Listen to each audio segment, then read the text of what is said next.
9, 8, 7, 6, 5, 4, 3, 2, 1. Hey, cabin crew. Welcome to tonight's episode on the Conversation Cabin podcast. I'm your host, Farrah. And tonight, as you know, we are getting into episode 4. We are thrilled to present the 4th episode of the Virginia City Chronicles in partnership with the Paranormal Project's Tuesday Top Terror.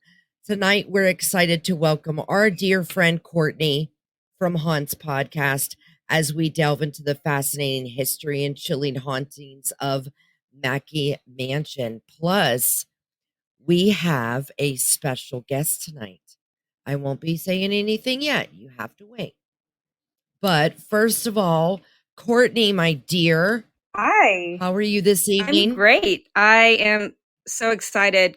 Just a fair warning for you guys, I have some trivia built into my story. So hopefully you guys have been paying attention throughout the series. And obviously the listeners can play along as well.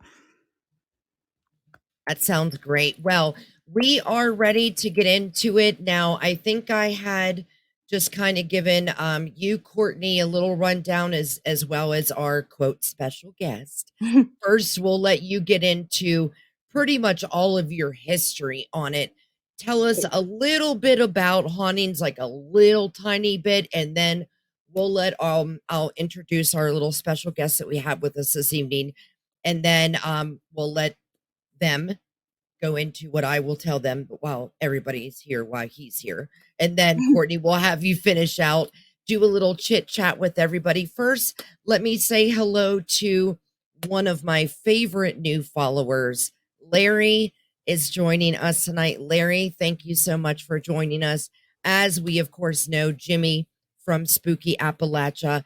If you all love cryptid stories, old Appalachian folklores and legends and tales, definitely check out Spooky Appalachia on a YouTube channel where they actually go through user stories and then also our special guest. And other than that, I'm going to let you get into your story. So go ahead, Courtney, take it away. Sounds good. So like I said, I had some trivia built into the story, and we're going to start off with that.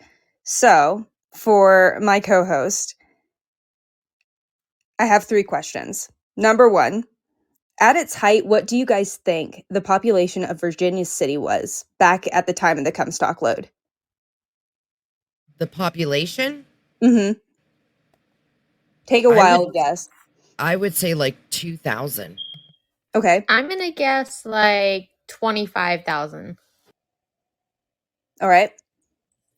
Vicky? If you tell me there was 10,000, then I would almost believe you because like it's a lot of mining to do for a big load of silver. Amanda, you were spot on. 25,000. And today it's less than 800 people. Aw. As of 2020, the census, it was approximately 770 people. So obviously back in the day when there was a bunch of mining there, it was incredibly populated. We've been saying that it's like a small town, and for what it's worth, back in those days it was, but it was also very heavily populated, very heavy population density due to the Comstock mine. So next question for you. What would you say the approximate number of saloons were in Virginia City at the time that there were 25,000 people there?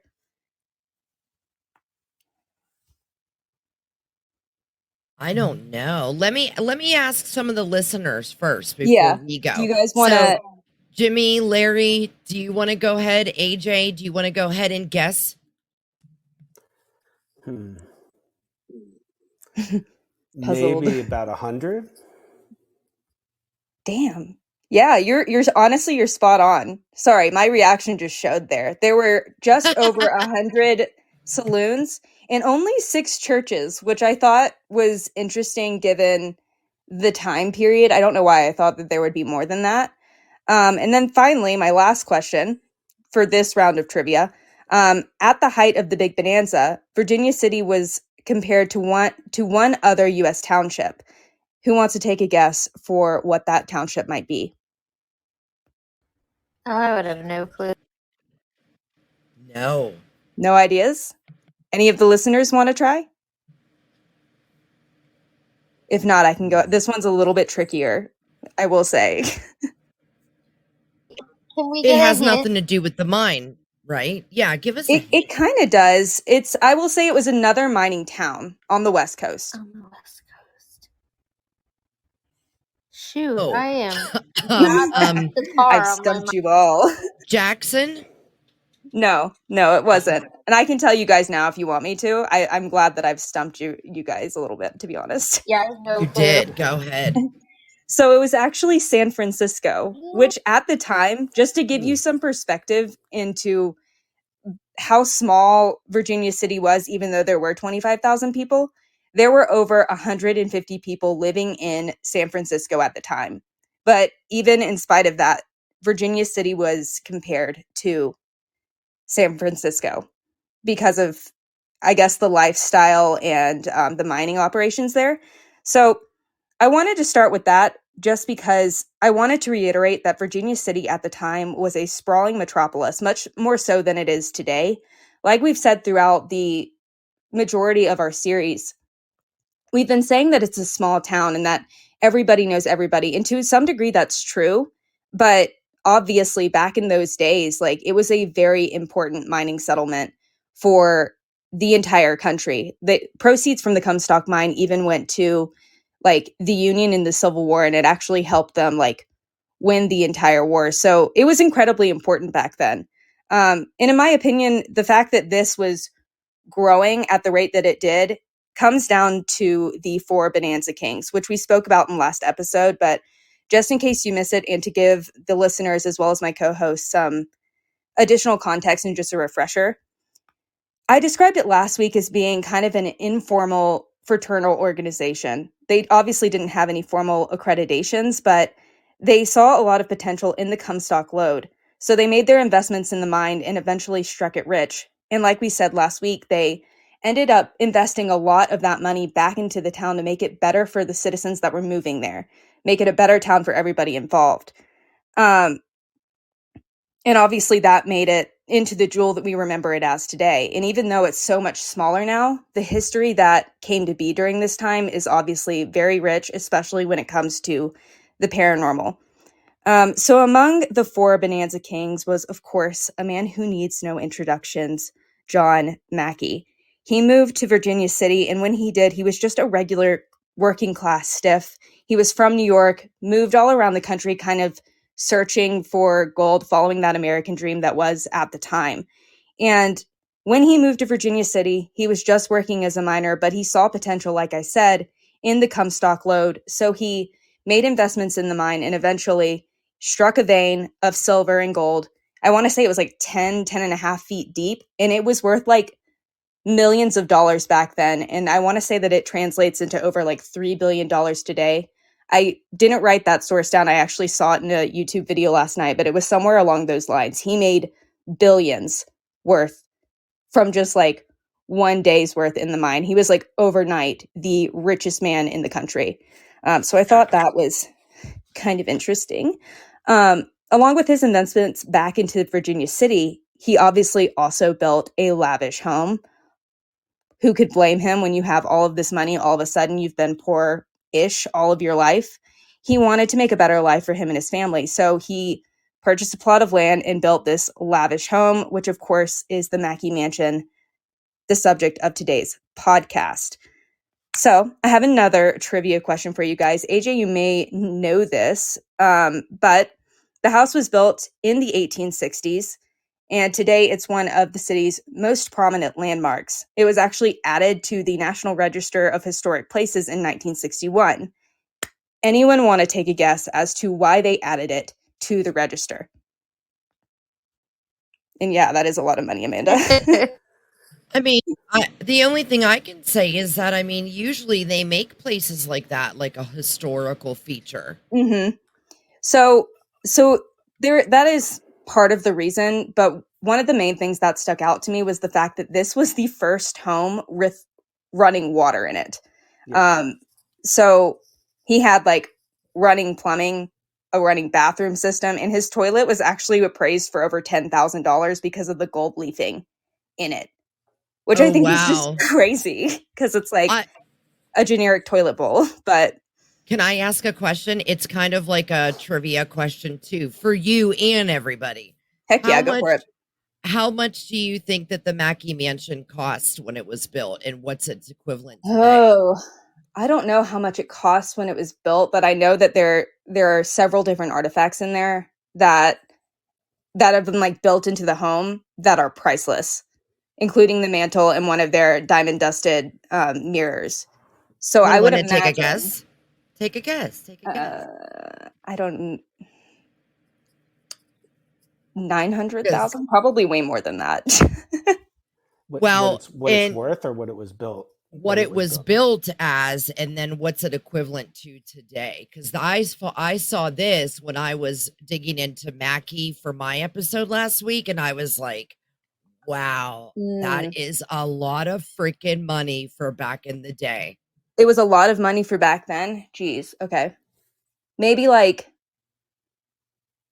I'm going to go for like around $1 million if you're saying that it's that much. And he had like a ton. Right. But I don't what would think it you was say, that much. AJ? I Yeah. would probably say about 20 grand. It was actually, it cost 88,000 to Dang, I was build, way and over. it's equivalent to $2 million Yeah. today, which what I'm Jeez. saying is the equivalent is what I would think was big back in the day. 2 million is shit these days. I know that. But I Yeah. mean, I saw that and I was like, dude, Mackey had some money. Yeah. I mean, like I said, it was like a 10-foot vein that he came across. And I want to say that the area of the mine that he was in when he was searching for this, like, was pretty much considered, like, it was written off. Like, no one thought that there was anything in those veins anymore. So he, like, genuinely got lucky just by persevering. And he just struck it rich overnight, which is insane to me. But, anyways, let's get further into, I'd say, like the history of the actual mansion itself, as well as some back into the town, just to give some context. So I will say that I saw some conflicting information when it came to John Mackey's genealogy, and as well as just like who was living there at the time. So just keep that in mind as we speak about the ghosts. There are a lot of spirits there, and I will say a lot of them, we're not entirely sure what their association with the mansion is. But by my best judgment, John Mackey had a wife named Marie, and together they had two sons, John Jr. and Clarence. Some sources also said that he had a daughter, but I'm like 99.9% sure that that's not true. He did have a sister-in-law that was 25 years his junior, and she lived with them and they were very close, and he treated this girl as a daughter, and her name was Ada. But as far as I know, he didn't have like any like blood children other than his two sons. Again, I saw some conflicting information in that regard, but I just thought it was interesting that there was mention of a daughter, and then as we'll see, there are two spirits of like little girls who live here as well, or haunt here, I should say. But I don't believe he had any actual daughters. That I don't said, by think all he did when I looked at it, because when I looked at it, I thought it was a daughter that Mhm. was from the lady that he married. As in Marie, or I think I don't know. I don't know how many times he was married. okay, I thought he was only married once, but I I did could be wrong. too. It might be twice. But if it was, I thought she had been married previously and had kids from the other person. Maybe I didn't. There's so To much. be honest, again, I saw a lot of information about his wife that was a little bit I hate to say kind of nasty, which I don't want to spread any like ill will, especially towards the spirit, but she I want to say that she really wanted to bring the kids away from Virginia City, while they were living there. She didn't like all of the crime that we've spoken about in previous episodes that happened a lot within Virginia City. She wanted to take them to New York, but when she did, she was rejected because she was considered new money. But as far as like, you know, outside of her social standings away from Virginia City, I don't know about any previous marriages, and I don't believe they had a daughter together. That's not to say that, I mean, I do believe that the person that maybe you're referencing might be his like sister-in-law that is like a daughter adjacent to him, But but just like we spoke about, there wasn't a Mhm. lot of good There wasn't records a back lot in of the day. record That's keeping, why which is is something so conflicting. You get like a different story every time you research it. I know. And I will say I got a lot of the information that I found just by kind of like scouring different tours of the Mackey Mansion to try to like at least get some sort of credibility from it because it was coming from the tour guides.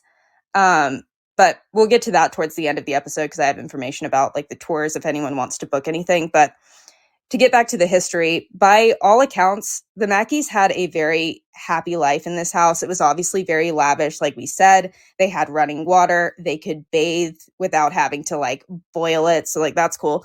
But given the 1800s of it all, there was some tragedies, both in the house as well as just in Virginia City as a whole. And we've obviously spoken about this in earlier episodes with just the crime and unfortunately a lot of like the murders that happened to the various different spirits that we've spoken about in previous episodes. But one of the biggest tragedies that I wanted to touch on really quickly was the Great Fire of 1875.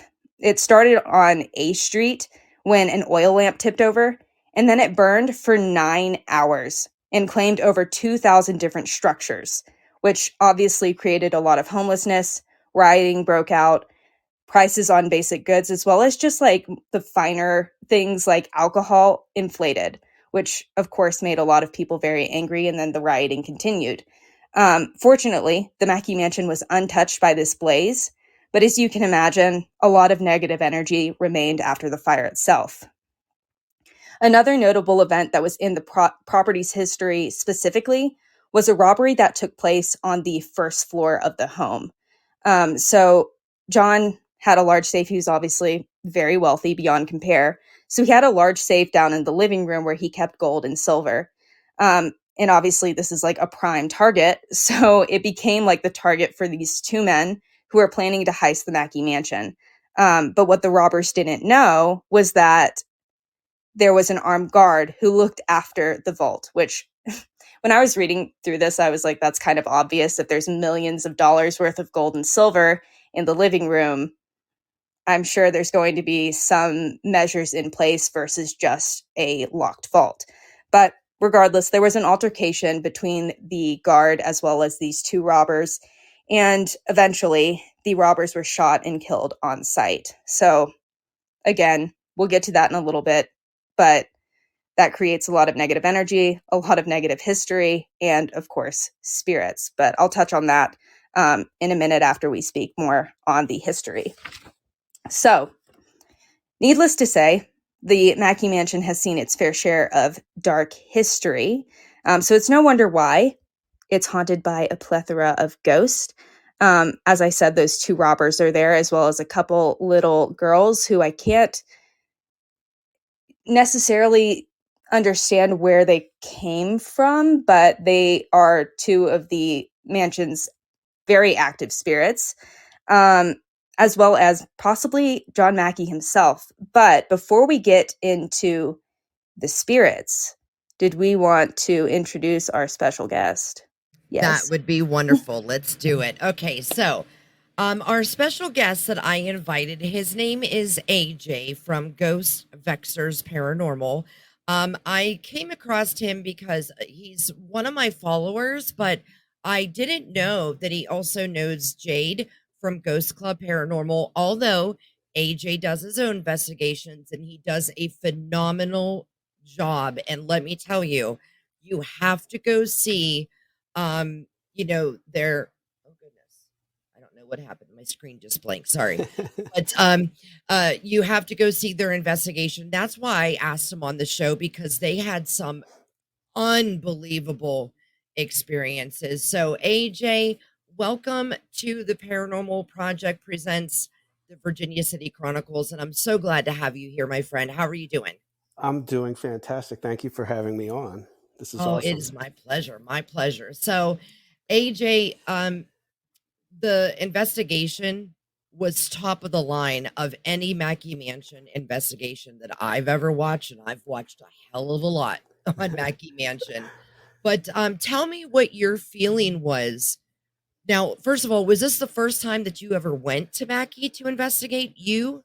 Um, for a full investigation, yes, I was at the PEX conference in September, and we were in there briefly, so probably like maybe 40 minutes tops for that. But this was the first time that it was like a proper investigation for sure.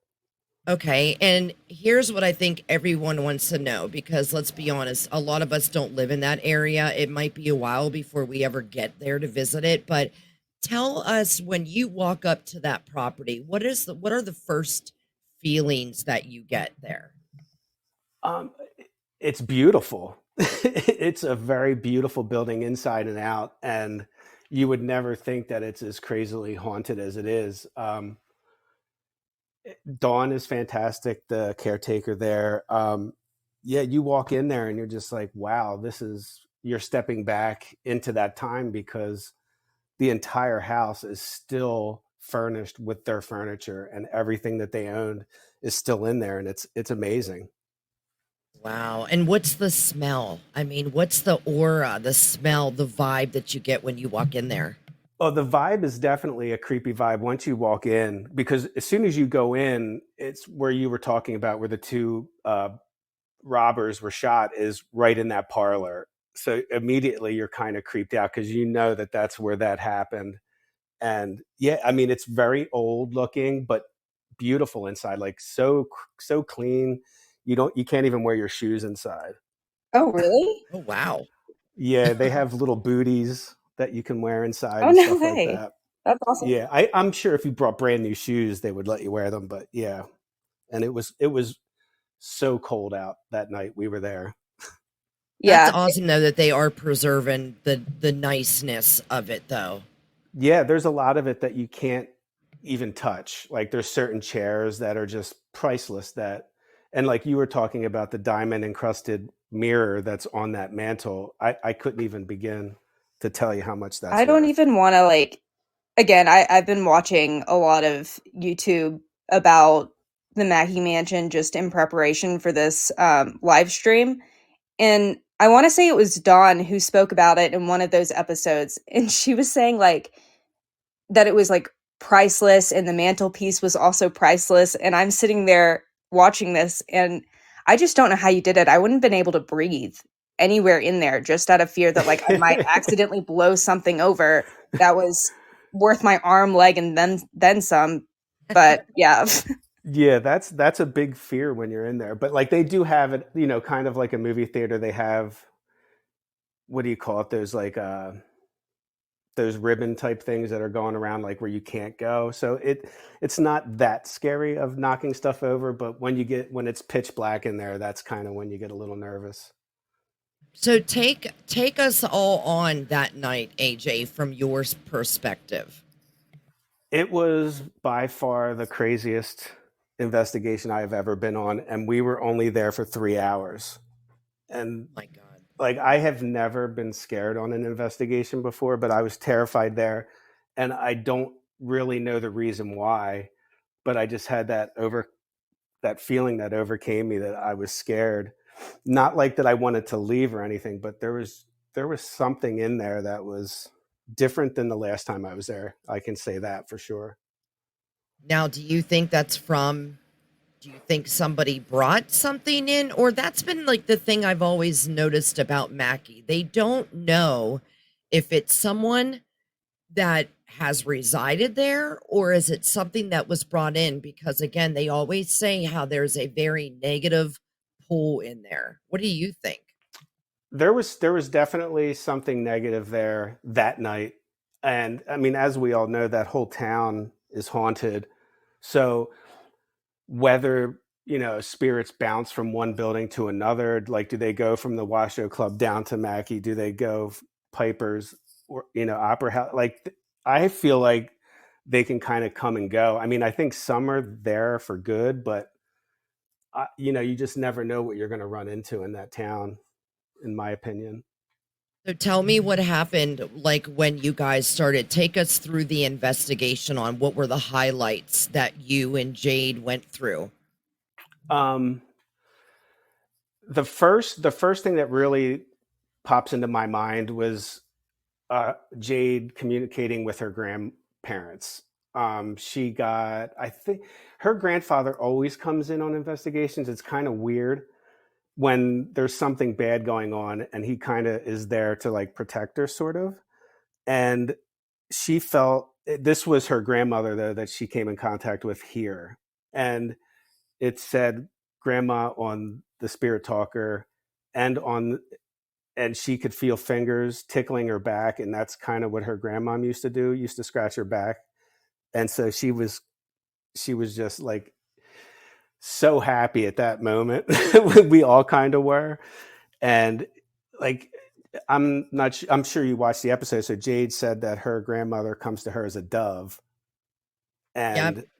It said a dove on the spirit box, as well as May 4th, which was that night we were there, was the 1-year anniversary of her passing.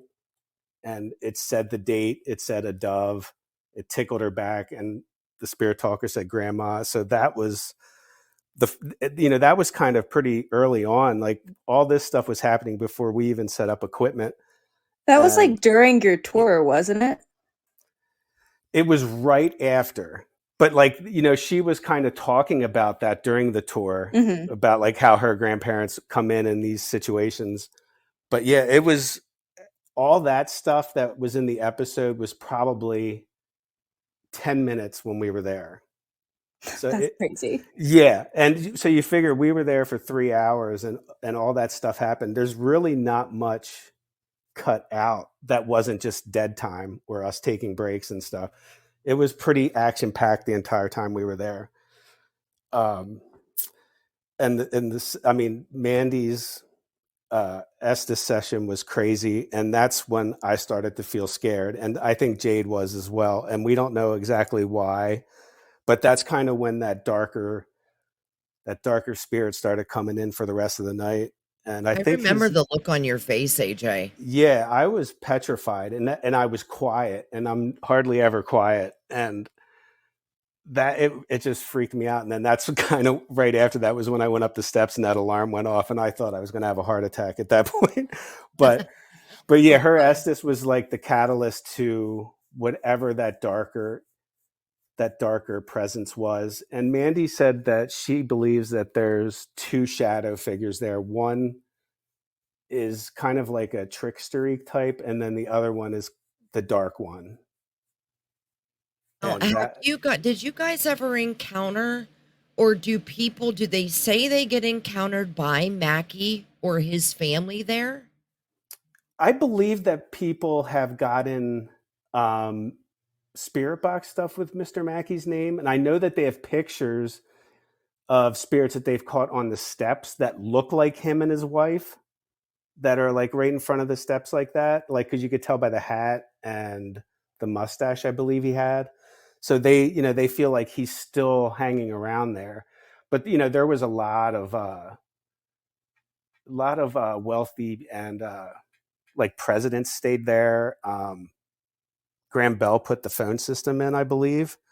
So there was a lot of like really famous people that have come and gone through that place. So whether it was him or not, I mean, we didn't come in contact with names that related to the family that night, but I wouldn't be surprised if people have, for sure. Right. And I think, like, Courtney, what kind of questions do you have for AJ? Because this is your story, so I want you to ask him actually stuff too. Interject while we're on the topic of Mr. Mackey, because I saw a lot.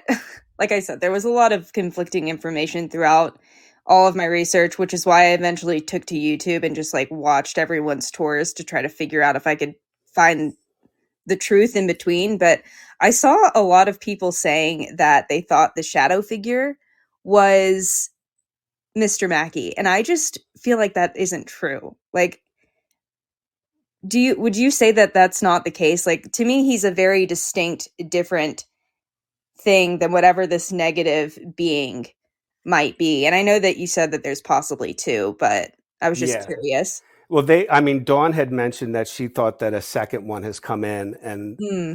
but like I don't think that Mr. Mackey is one of the shadows, Okay. because they've seen, we've captured the shadow, and then they've also captured pictures of just apparitions that look like him. So I don't think he's taking the shadow figure form. I think Hmm. like if they catch him, it's probably either his voice or like a real picture. Like an apparition Yeah, an where you can apparition-y type picture. Yeah. identify. Yeah, But because I I mean, I saw. could be wrong though, for sure.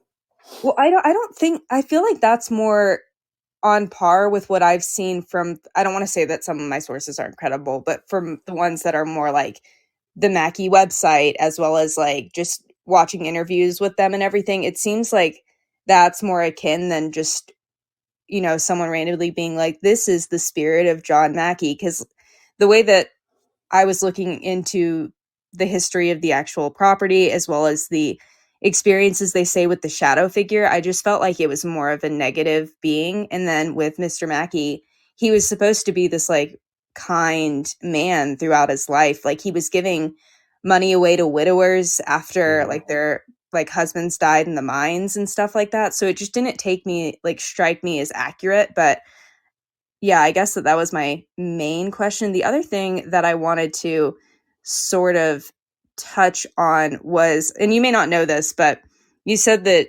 uh, the phone system was put in by Grand Bell, but I also saw somewhere that the lights were put in by Edison, but Oh, I but you know what? wasn't sure if Yeah, that was the case. that's what I think I meant. That's what I Okay. think of. Yeah, yeah. And I Okay. mean, the phone system may have well been too, but that's what I was thinking of. Yes. Yeah, because Yeah. I just feel like this whole place, just the amount of history involved, ghost aside, like, it's no wonder that this place is on the map for being one of the most like luxurious and pristine landmarks in all of Nevada. Because just with, like I said, their toilet is $10,000 worth of money. Yeah, it's pretty amazing. The gold leafs that are on there and stuff. I mean, that's the one bathroom that you don't use, but Yeah, makes that's sense. it's amazing. Can I interject on something real quick about what you were talking about, Courtney, on your Yeah. first question about what was John Mackey or what's the shadow? And maybe AJ, I don't know if you'll agree with this or not, but I'm getting two feelings from one of those shadows. Either like it's that trickster that Mm-hmm. they're saying that can Hmm. like look like Mackey, or B, Mm. is Mackey a little grumpy at this Mm. point where people have now trudged through his home and they're using it for ghost investigations and they're telling point this, talk this, do that. You know what I mean? Like, do you think Hmm. maybe he's like kind of maybe rubbed the wrong way with as many people? And you know that some people have gone in there and brought a Ouija board, or they've brought some dumb stuff in there that might have been angering him a little bit. That's what I'm getting a feeling is either Mm. one of those two, either the trickster is appearing like Mackey, or also maybe Mackey is there at times, but he might not just be so cordial as he was back in the day because this was his home and he's proud of it. And I don't know, that's just kind of like what do you guys think? Yeah, I mean, that's very possible. Um, the one thing, the one thing I would counter to that with was I think that they're really doing a good job of keeping it the way it was. But you're right. Like I'm guarantee you that there's some groups that have come in there instigating, doing seances or Ouija board, They and all say it's yeah, demonic, you and know? he very well could be mad. Like the name we got over and over again that night was Robert. And I don't know if that name even has any history, but that seemed like that was the dark thing that was there that night. Um, but I don't know if that name is in the history at all. I haven't researched that, but that was what we kept getting over and over and over again that night, was either Bob or Robert, which is the same. Courtney, did you come across I any was name just like gonna that in your say, research? I didn't come across any name, but I don't think that name has come up in my Yeah. research at all. Yeah, I don't But either. that's not to say, I mean, obviously you guys encountered something that was at least trying to say it was going by that name. Right. Whether or not that was the real name remains to be said, because obviously if it's a trickster spirit, it might just be like, this is a generic name. I'm Robert, but Very true. but I will say, and you kind of touched on this earlier, and as our listeners know, we've mentioned this throughout the series because we like to try to find commonalities between each of these locations. It seems that spirits from all over Virginia City kind of hop to each location, even the ones that are further away, like the Clown Mansion or something like that. They'll hop from place to place. So it's very possible that maybe that spirit just felt drawn to you guys from somewhere else and was like, hey, they're in my local area. Let me go and mess with them. Oh, wait a minute. That's the way I feel. Who were the guys' names that robbed the place? Oh, I don't think they know. I have never heard those names. I haven't heard the names either, but it does kind of. Oh, we need to look that up. Yeah, I'll look more into it and see if I can figure it out for next week. But it's almost kind of punny. I don't know if like they were trying to say like, we're the robbers named Rob, like trying to hint at that. That's pretty clever. I never thought of that. I don't know if that was my first reaction when you said, do we know the names of the robbers? And maybe that is their name, and just due to poor record keeping, maybe we don't know the names of these individuals, but that's an interesting take. Yeah, absolutely it is. So how did you guys what was that your scariest point, AJ, that night? Was when the alarm went off, or when do you think was the scariest point for you? I started feeling it during Mandy's Estes session, and then from that point on, that's when really the crazy stuff happened in that episode. From that weird voice on the EVP recorder, just basically asking a question. It wasn't even one of us asking the question, and the recorder not even working both times we tried it. And then obviously, as you've seen, that radio that at the end was maybe the most bizarre thing I've ever encountered. And I know that there's probably a bunch of people that think we faked that, but we didn't, and we're not good enough actors to pull that off. But it also didn't sound like a regular radio. It sounded like an old type radio. Yeah, I mean, me and Jade both have that radio, and it is a spirit box that they hacked a Radio Shack radio, which was like an 80s or a 90s one. So it's all analog. So you push the button, you physically have to push the button for it to turn on. And we thought it was water. We thought that maybe Dawn was showering or something, but it was coming from the attic, well, near the attic. And we had no idea that radio was there at the time. And I bet you we were there for 25 minutes trying to figure that out. It was probably like 3 minutes on the episode, but we could not figure out where that sound was coming from. And then Mandy just went up the steps and found that radio there turned on. And then we just proceeded to use it as a spirit box from there on out. And it was a video gold, basically, that whole scenario. Oh my God. Like I said, it was the best Mackey investigation I think I've ever watched, AJ. And it was 3 hours that we were there, and it wasn't very long. And the amount of stuff that I got in those 3 hours probably equates to like 3 investigations, like full blown. It was nutty in there. And I can't wait to go back. I was just going to ask you, when are you going back? We will be there again in July. I don't think she wants me to say the date, but we are doing a full overnight there, which they don't really allow anybody to do. So we will be there from 8 till 7 in the morning. Dang. Are y'all Yeah. nervous? Lucky dog. Yeah, I'm pretty terrified because that's the one place that I've been terrified. So it's going to be fun. But yeah, we get to sleep there if we can sleep. But You guys should do kind of what the Destination Fear team does, where you all pick a different location and then try to like stay there for an extended amount of time overnight. So like while you're sleeping, I don't know if you watch that show, but that would be yeah, interesting to see like the camera, like if anything is caught on camera while you guys are No separated for the lights overnight either. part. oh yeah, for sure. We will. That we have. We've already been talking about like challenges that we're going to do because we have so much time. So we're going to probably do solos. We'll probably do all kinds of. We have an experiment that we're going to try that I have never seen done yet, but that'll be a surprise. But yeah, there's a couple of cool things that Jade wants to do with that episode, and it should be. And there's another location that you guys have talked about that we will be doing as well. Ooh, I can't wait. Actually, I can't wait. two others. I think you've only mentioned the one of them though. Ooh, okay. What do you want to tell us? Or All right. Well, I mean, the other one is Washoe Club, and then we're staying at the miners' cabin, the Gold Hill Miners' Cabin. So I we're gonna have seen that place. Oh, good luck with that, AJ. yeah. So we're staying there the whole time, and so I'm sure we'll investigate that too because Jade and I have done the miners' cabin before, but that was right after PAX, and we didn't have it very long. So this one it should be really fun.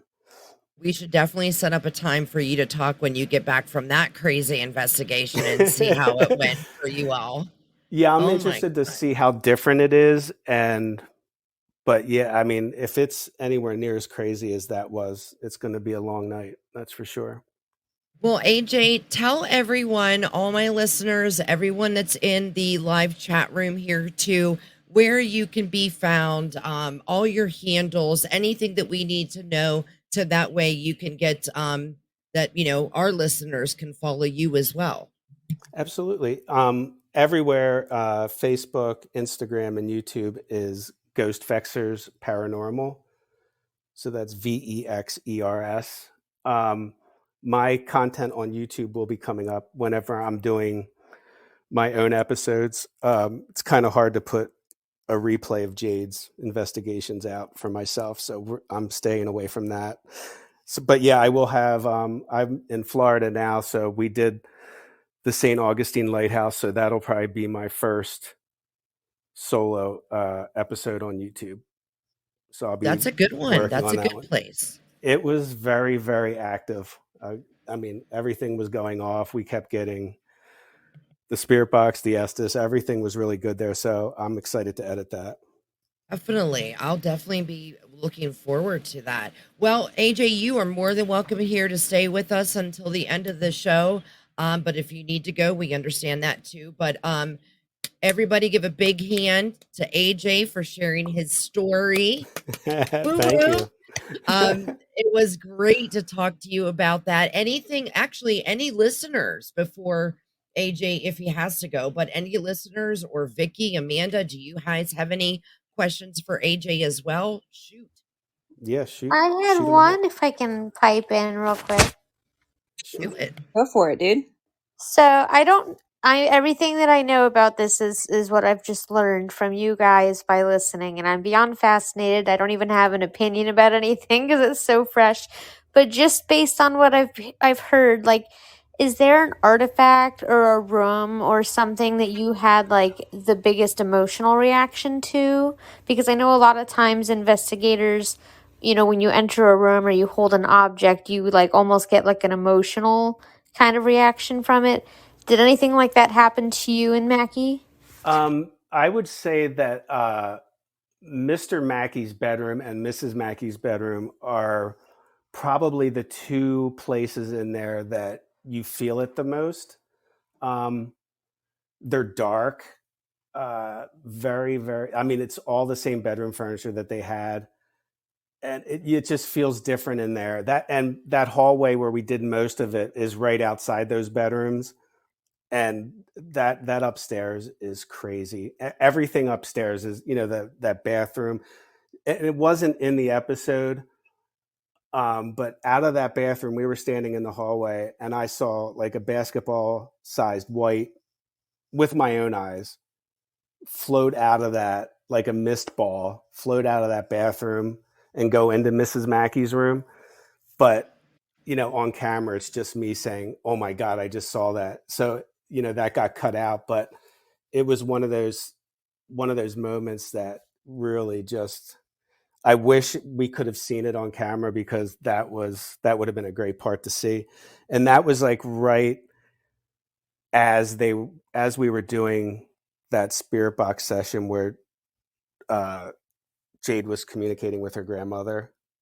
So that was like really weird. And Jade also saw that behind me in that hallway, but again, we didn't get it. So those parts were out. So yeah, that little corridor upstairs by the bedrooms and the bathroom are very, very different feeling than downstairs to me. Now that could change next time, but, and what's really weird is we totally forgot to even investigate the vault area when we were there. Oh, really? So that's going to be a point of emphasis for the next one for sure. That Yeah, 'cause place we were is just scary.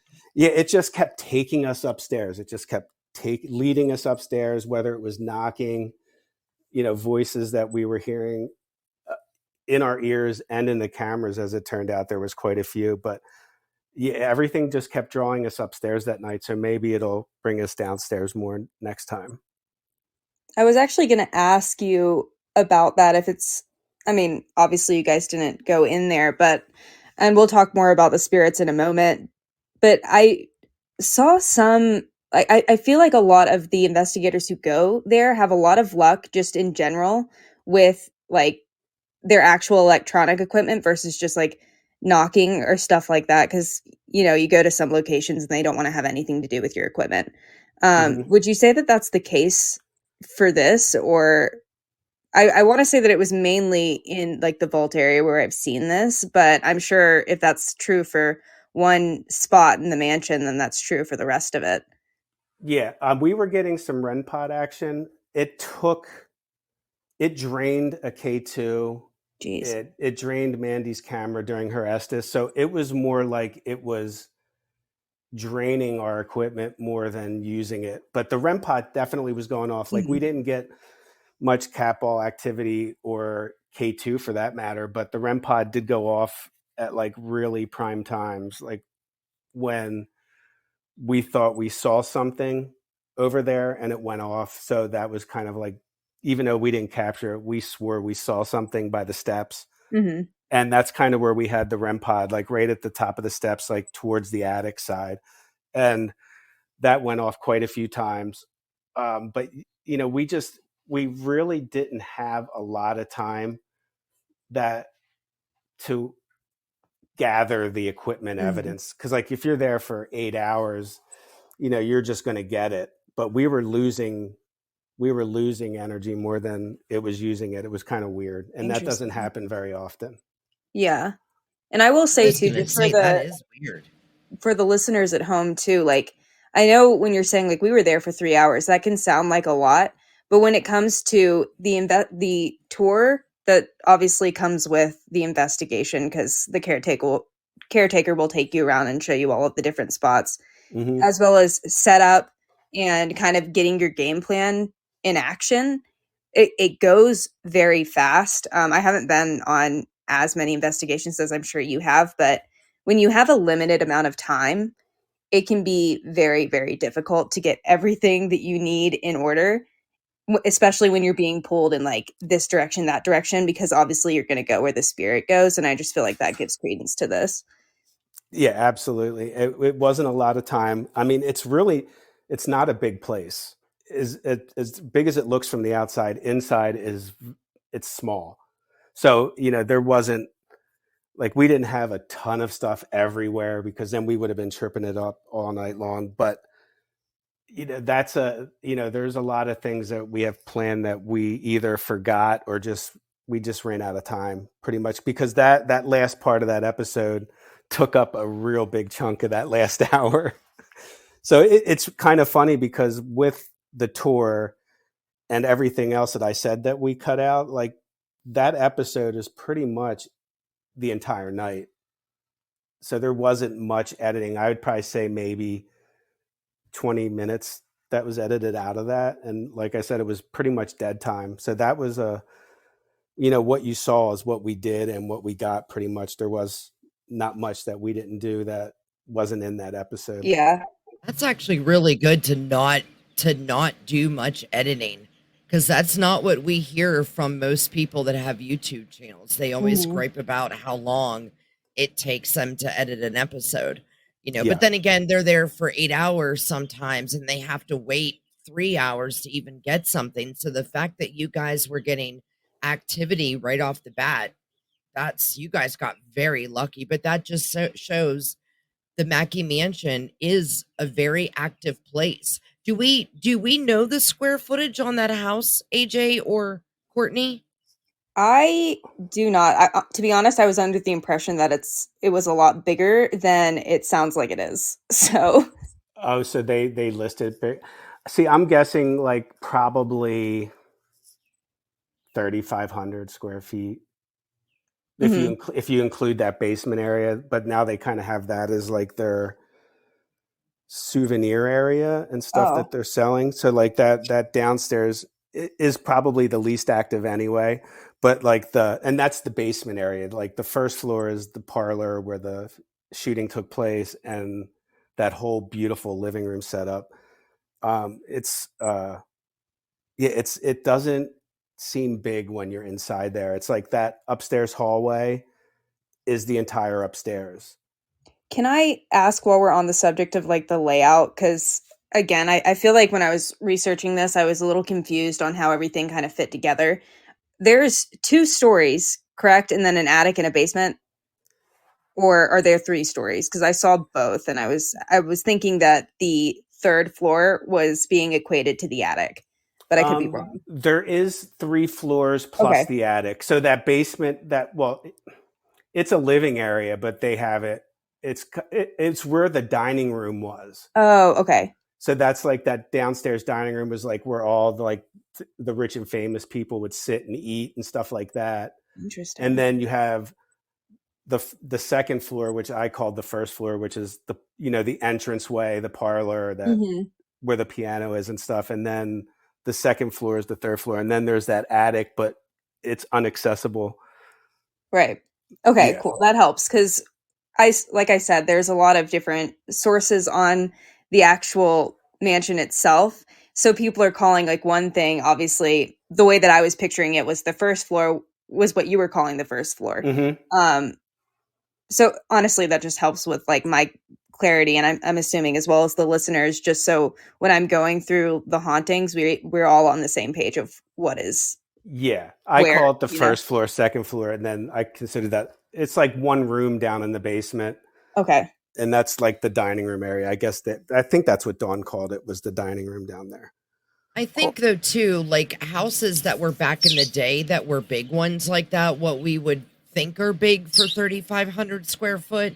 I think I'm getting where you're going, Courtney, because when you look at a lot of those buildings, there are a lot of walls like Mm-hmm. in the house. You know what I mean? They have a lot of rooms. Like I think I seen, if I'm correct, that they have, how many rooms are in there? Is it like There's 3 bedrooms on the second floor and the bathroom. uh-huh. Oh wait, is there 4? I think Because there's like I'm 4. wondering, I think there's 4. again, going back to where they're old time buildings, they're more like walled. They Yeah, have like a for lot of sure. rooms, and that's why they're not like an open floor plan where you walk into a house today that's 3,500 square foot and you got the big open kitchen, the big living room, open dining room, where I don't know, that's the kind of feeling that I'm getting about the Mackey. Is that what it looks like inside, AJ? Yeah, it's very walled off. Everything's a separate room, and like that the first floor rooms are by far the biggest. I mean the one with the mantle with the big mirror, that's a pretty good size room. the entranceway, the parlor where the guys were shot is a pretty good sized room, but they have like a lot of stuff in there. Like a lot of like the antiques are in that parlor room. I think that's where the human skull is in there. Yeah. Well, I think isn't there two human skulls? I know they call one of them Chap. There might be. Yeah, that everything's in there in Okay. that parlor is like where all the antique stuff is, and then everything else, yeah, is very walled off. So there's super steep steps, and then you have that hallway with all the bedrooms there. And I think there is only 3 bedrooms, and then the bathroom that's upstairs. And they're So, good sized bedrooms though.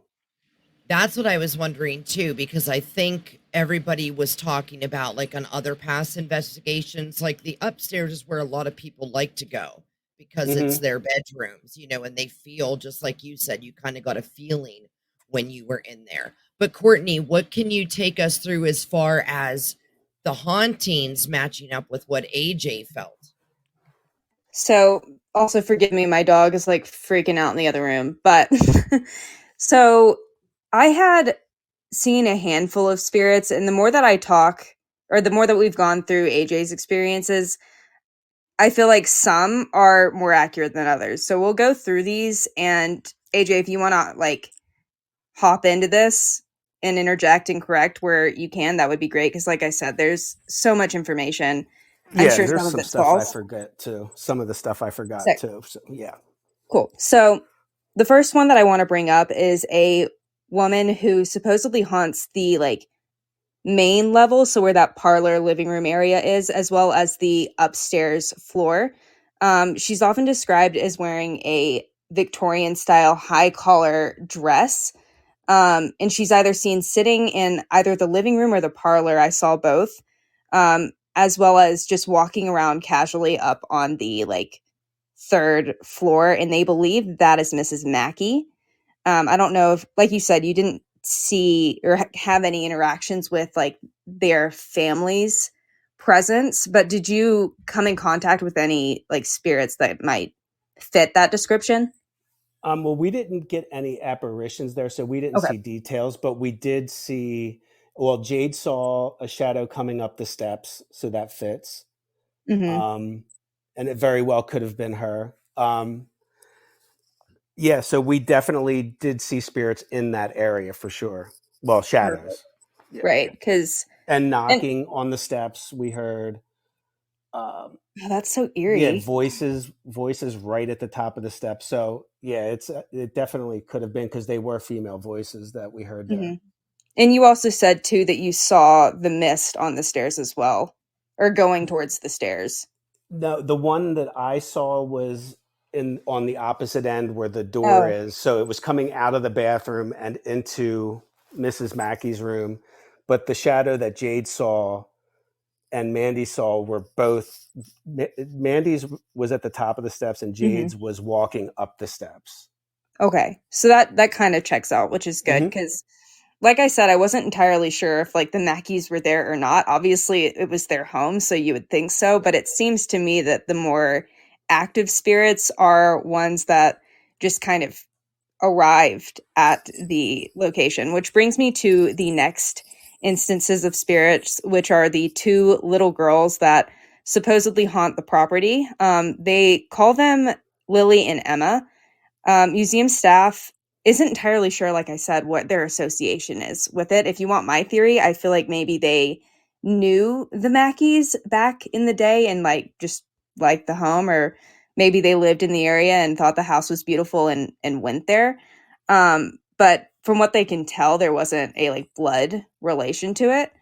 But they like to, I thought that this was kind of creepy because I hate ghost kids, but they will go up to guests on tours and pull on their like shirts, like the back of their shirts to kind of like get their attention. And the staff believes that it's them asking to play. So that's eerie, at least in my opinion. Well, first of all, anything that has to do with a child ghost, even if it's cute, a child ghost still freaks me out. I don't know why.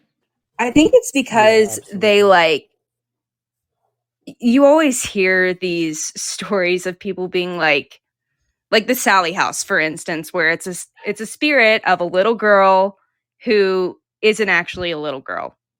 You know what I mean? Like, that's why Right. it freaks me out, because I can't trust it. I never, Mhm. especially when you don't know where the like history lies or where the origin of this haunting comes from. Because, like I said, they don't know where these girls came from, but they know their names. And apparently, I want to say it was Emma. She died of tuberculosis. So if you're walking through the house, and AJ, I don't know if you had this kind of an experience, or if Jade did, or Mandy for that matter, where it's like, I think that she has like, she'll cause like not heart palpitations, but like a tight chest to kind of mimic the symptoms that she was having when she passed. I don't know if that's anything that you guys experience, but again, it's just eerie to me all around, because, you know, Mhm. I've little had ghost that kids. feeling before. I don't think I had it there. Now I can't speak for if Mandy and Jade had that. Um, I don't. I mean, I know the kid stories there. I don't think we Mhm. came across them that night, but I don't know what touched Jade's back. So, I Right. mean, could it have been that? I'm not sure. Um, I like to think that was her grandma, but yeah, me too. Me yeah, too. that's a lot happier. She looks Yeah, so like, just like really, I don't even know how to like, just like joyous and enthusiastic in that moment when it was like, this is my grandma. Because yeah, obviously, it was. I mean, and that's like all real because it's so funny that we were talking about that prior to going in there, and for that to happen, it was just one of those oh wow moments that we all had. And well, you can't But refute you didn't know, that. you guys go to Nevada State Prison, and both Jade and that girl that was on the investigation, didn't they both have their grandpa coming through that night at your prison that you guys went to? yeah, yep. And Mandy's grandmother also came through at Mackey Mansion. But yeah, I mean, what Jade went through at the prison was really That scary. was intense. Sorry, I watched that last night Yeah. and I was genuinely scared for her. And obviously, all was fine in the end. But Hmm. yeah, in the beginning there, I was like, you guys might want to hop out of Yeah. there for a moment. That Yeah, was a because I terrifying don't. place. Yeah, I don't like leaving them alone, and for me to leave them alone at that point, it was almost like something made me go down that hallway, which ended up being my greatest capture ever.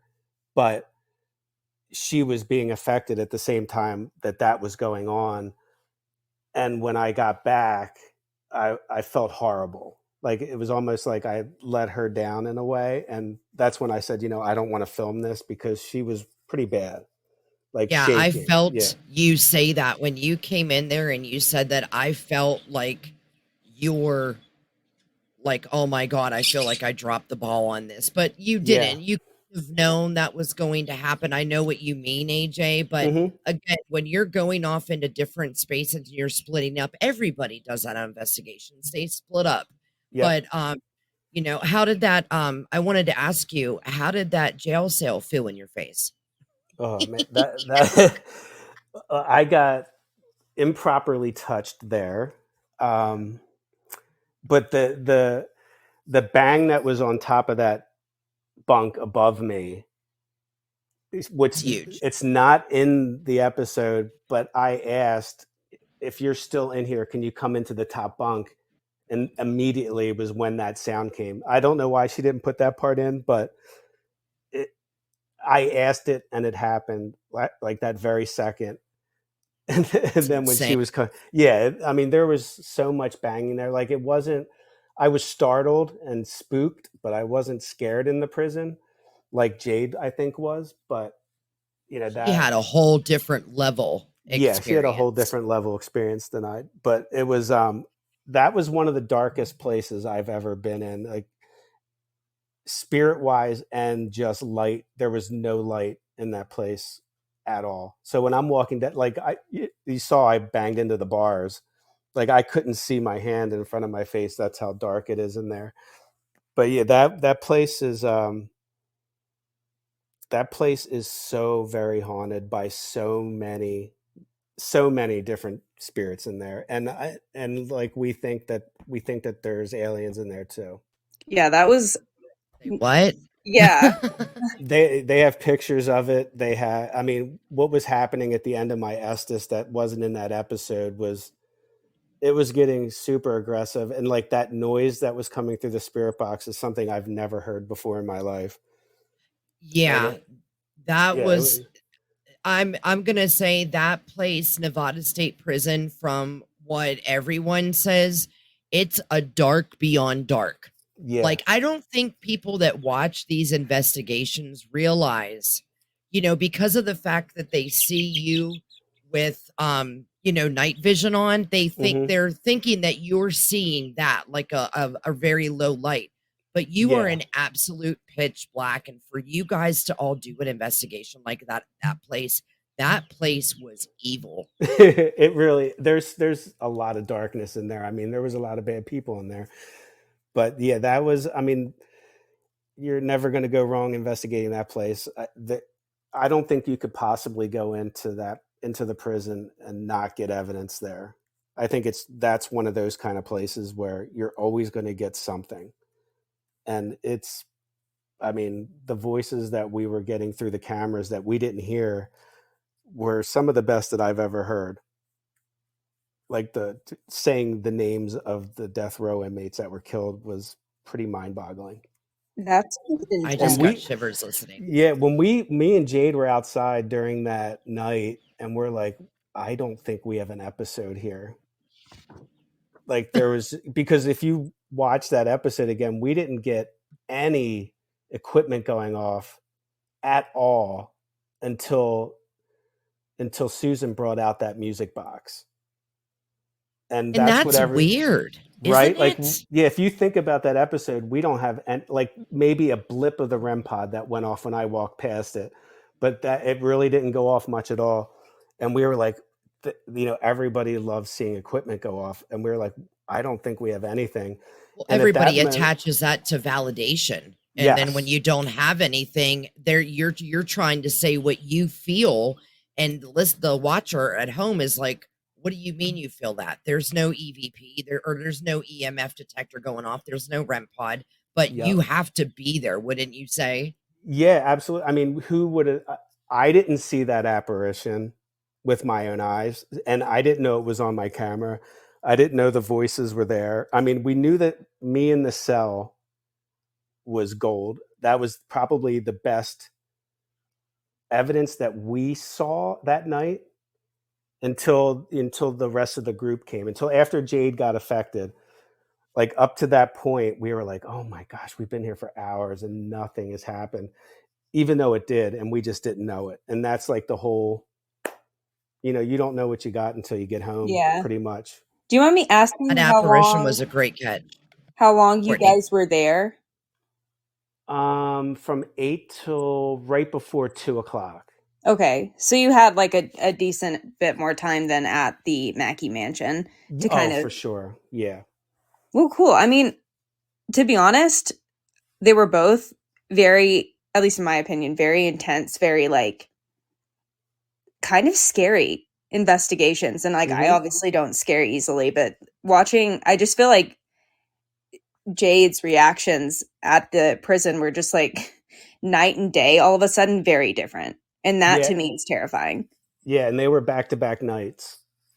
Oh, geez. So like Actually, we did Friday, Saturday. Yeah, it was Mackey, then the prison, and Jade is very entertaining, and she's like a superstar to me. So That's awesome. yeah, she really does have. She's great in front of the camera.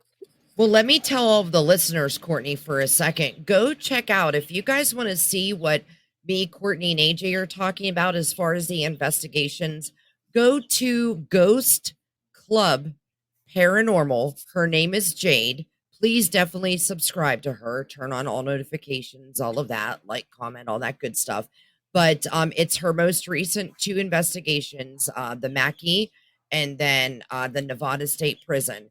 And definitely, I would highly advise watching those 2. And like she always says, at the beginning of her videos. They're best viewed in the dark with headphones if you want, but it definitely watch it in the dark, because Courtney, I'm sure that when you watch that, the same feeling I got, that place is pure Yeah. evil, and it almost makes me think that something else is different there, like how AJ is saying their shit didn't go off as much. It's something different that doesn't play games. Yeah. That's a good point. That is a good point. Yeah, for sure. Watch it in the dark with headphones. It's creepy, but obviously, if you're watching paranormal content on YouTube, you want to be creeped out. So, anyways, sorry for that little tangent there, but I needed to talk about that because it was a wild investigation. But anyways, I'd like to touch really quickly on the spirits of those two robbers that I mentioned earlier. And we've spoke about them obviously throughout this episode, but from what I can tell, they don't seem to be very pleasant spirits. I don't know if that is part of the negative energy that's there, is just them being like obviously not nice in life, so not like nice in death, but specifically I was watching or not an interview, but an investigation 2 or 3 nights ago from Mackey and Amanda's YouTube channel. And they were there, I want to say towards the end of last year, and they were investigating in the vault, and they kept just getting these really nasty responses. Like specifically these spirits were trying to say like Satan, demon, like trying to convince them that it was something demonic. And I don't know if you guys watch their channel or know who they are, but Amanda's a medium, and she knew like, no, I can feel your presence. I know who you are. You're one of the robbers. But just to kind of give a bit of background for like the negativity in the house outside of whatever is haunting that's a negative shadow figure, I feel like these two spirits are also just kind of nasty. So Adri, you'll have to let us know once you get the next time you go and get to investigate there, because from what I can tell based off of like all of my research that I've seen, obviously I've never been there, but they seem just like angry for no reason. I mean, obviously they probably didn't want to die that night, but you get what you pay for. So it's exactly right. Yeah, yeah. it was there. I don't think we have really felt the negative, but there was just something that was freaking me out, and I couldn't figure out what it was. But it was just a feeling more than being scared by anything there. But there, Mandy was coming across the energy of one is definitely darker than the other, as far as the two shadow figures in that house. Right. And just, but who they are, I don't know. Okay. And just to confirm, Mandy's also a medium. Yes. Yeah.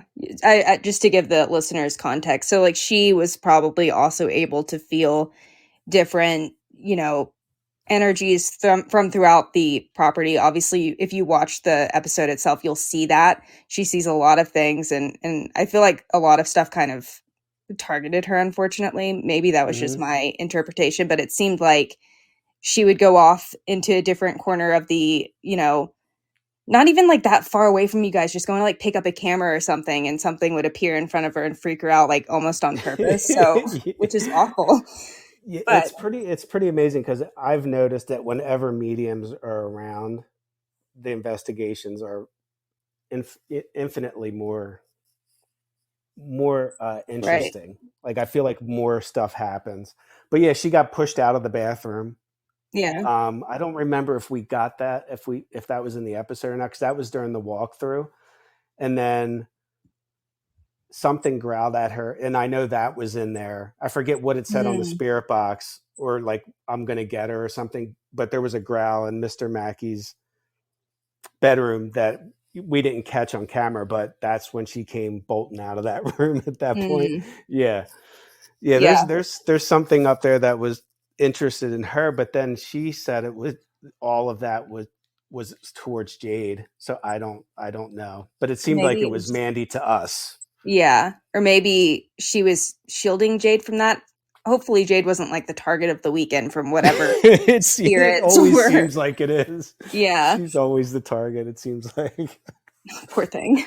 Well, while we're on the topic of growling, I'd like to bring up again the Shadow Man, which we've debated its origins and who it is for the last hour and 20 minutes. But I will say that the hotel staff, I want to say it's Dawn specifically, says that he is haunting the attic specifically. And Ghost Adventures did an investigation there some years back. And I guess they broke into the attic, which Yeah, they did. I watched it today. I don't, I mean, They go did. off, I guess, but something growled at them up there. And they said it's like this shadow man. So I'm wondering if that's maybe what she encountered, possibly. Very well could be, because that corner was, I mean, that radio was 6 inches from that attic Mhm. door. So that, there's definitely something up there for sure. Right. And I Yeah. mean, it makes sense as to, I'm sure there's also like just a lot of antiques and like stuff that they want to keep out of, reach of just the regular tourist or perhaps a young child who's coming through getting the history version of the tour. But I'm assuming one of the reasons why they have it locked is to keep whatever's up there at bay. That's just my opinion. I have no basis for that, but it seems like to me that's what it is. I'll agree with you on that one, Courtney. Yeah, I Son agree watched with it that too. GA. Yeah, it's I think it is something very negative. Of course, as we know, you don't know what it is, but to keep everybody safe and the people that work there too, that's probably what they've tried to do is try to protect everyone by locking that thing. Right. I mean, at some point, you have to take into consideration that there are families coming in and out of this building just taking tours, and you don't want, it's one thing, I'd say, to see, you know, an apparition or just like a white mist, like going through like a doorway or something. It's a completely different thing to get pushed down the stairs. Not that anyone's had that experience, but I'm sure it's possible. So, Hmm. I mean, if we can keep it at bay the best you can, that makes sense as to why it would be locked up there. But another notable spirit that haunts this building is the resident maid. I don't know if this may be somebody that comes up only in like the tours. I just got like a blip of it from the same video, the Mackey and Amanda video that I watched a few days ago. And I wanted to throw in the story of how she kind of made her presence known. So the current caretaker, Dawn, as we've mentioned several times throughout the episode, she, I guess, lives close by or lives there. I wasn't fully able to tell. But either way, she was giving a tour a few years back to this woman who absolutely wanted nothing to do with the ghost. She was very adamant, like, I believe in ghosts. I'm scared of them. I don't want to see them. I don't want to know about the history. Can you just tell me? Or I don't want to know about the ghost. I just want to know about the history. And of course, that's like a service that you can purchase from them. They offer historical tours by themselves. So she's taking her through the house, and eventually they come into, I want to say it's the living room, down on the main level. And this woman pulls out her phone and starts taking pictures. And then she goes back to look at the photographs and is like terrified and shows Dawn the phone. She's like, what is this? And lo and behold, there's this transparent woman in what I can only describe and what they can only describe as a Victorian like maid's uniform. And she was like dead center in the screen. Like there was no denying it. And there was no one else in the building with them. It was a private tour. Or at least, I don't know if it was supposed to be private, but she was the only one on the tour. So the woman quite literally ran from the building, as one does when they don't want to have anything to do with ghosts and they go to an incredibly haunted location. And Dawn pulls out her Ovilus and is like, okay, who just scared my guest who just paid for this tour? Not nice. And the first name that came out was the name Harriet. And just as a bit of a fun fact for you guys, this name, it originates from around the 1800s, and it's like derived from the Victorian phrase keeper of the house. So whether or not this is actually the spirit's name or if she was just like, oh, I'm a Harriet, they call her that. And they actually have a postmortem photo of her down in the living room, or maybe it's in the parlor. AJ, did you see that while you were there? Yeah, and I saw the picture that you're talking about that Ugh. the woman took too. Oh, geez. I mean, like, it's undeniable, in my opinion. Like, I like to go to these or look at these stories through a skeptical lens, but she shows that picture in that video that I watched, and it's like, what is that? Because obviously it's not living person. You can see right through her, but you can see like the white bonnet and like the high neck like dress that she was wearing, and it is like the exact same thing that she's wearing in her postmortem photo that they have down in the parlor. So I don't know, I just thought that that was a fun anecdote that I wanted to share really quick. And But that postmortem photo is creepy as hell. it's so creepy. I hate it. I hate that it they is. used to do that. Isn't that a very weird, morbid thing to It do really back is. in the day? Yeah. It really And I mean, is. I know they say it's like because it was so expensive to have a photograph taken back then, but holy shit, like I'm good. How Please do much not take a different is it postmortem from a picture of me. dead person? Like, I Yeah. don't get it. It's still a photograph, but that is It's just very freaky. That's like if you go to a funeral today and you go to a showing and you go to the person and say, "Hey, can I take a snapshot of your dead no. loved one?" That's kind of weird. Yeah. Right. I mean, sorry, what was that? Oh, I I was don't just know gonna what say that I was. was Oh. sorry. I just wanted to say, like, I think last time we were talking about that movie, The Others, that displays a lot of these themes really well, and that was one element of that movie that really scared me was like finding the photographs of the deceased people that they had like propped up and took photos of. That gave me nightmares for a really long. Well, don't watch the video that I just like because they show it, and I was like, Oh. ooh, like gross. It really is. I mean, I hate to say that because I'm sure she was a lovely woman, but the picture I love how itself you was just said not that. I'm sure was she not. was a lovely woman. I mean, I'm sure she was. Apparently Dawn describes her as like, I don't want to say stern, but like she will get very excited for Christmas, which I think is fun. Like she wants to have the house decorated for Christmas, so that's cute, I guess. But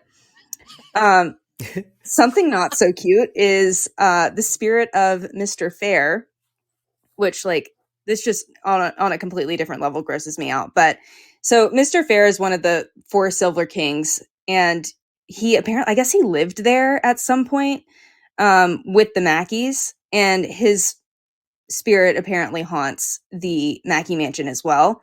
And he is known specifically as being kind of a player. In fact, women who tour the mansion will often complain of being smacked on the butt while walking through the property, which again is just gross to me. I don't know if anyone has had that experience that you've gone with, AJ, but hopefully not.